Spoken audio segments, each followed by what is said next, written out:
मराठी भाषक असो किंवा स्पर्धा परीक्षा करणारा विद्यार्थी, ह्या दोघांनाही एखाद्या अक्षरावरती रफार कधी द्यावा आणि रफारापूर्वी येणारी वेलांटी कुठली द्यावी, पहिली द्यावी का दुसरी द्यावी, उकार पहिला द्यावा का दुसरा द्यावा हे समजत नाही. तर मी तुम्हाला सांगतो की रफार कसा द्यायचा असतो.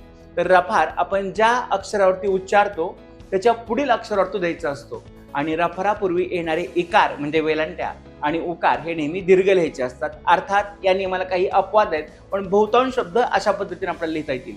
जसं की दीर्घ शब्द, शीर्ष शब्द, आशीर्वाद शब्द, आशीर्वचन शब्द, चूर्ण शब्द, पूर्ण शब्द, पूर्व शब्द, सूर्य शब्द, तीर्थ शब्द, मूर्ख शब्द, विस्तीर्ण शब्द, कीर्ती शब्द, या सगळ्या शब्दांमध्ये रफारापूर्वी येणारे इकार आणि उकार हे नेहमी दीर्घ लिहायचे असतात. रफार ज्या अक्षरावरती उच्चारला जातो त्या अक्षरावर तो कधीच द्यायचा नसतो. रफार त्याच्या पुढील अक्षरावरती द्यायचा असतो आणि रफारापूर्वी येणारे इकार आणि उकार हे नेहमी दीर्घ लिहायचे असतात. हे लक्षात असू द्या. अर्थात ह्याला काही अपवाद आहेत, हे सुद्धा लक्षात असू द्या.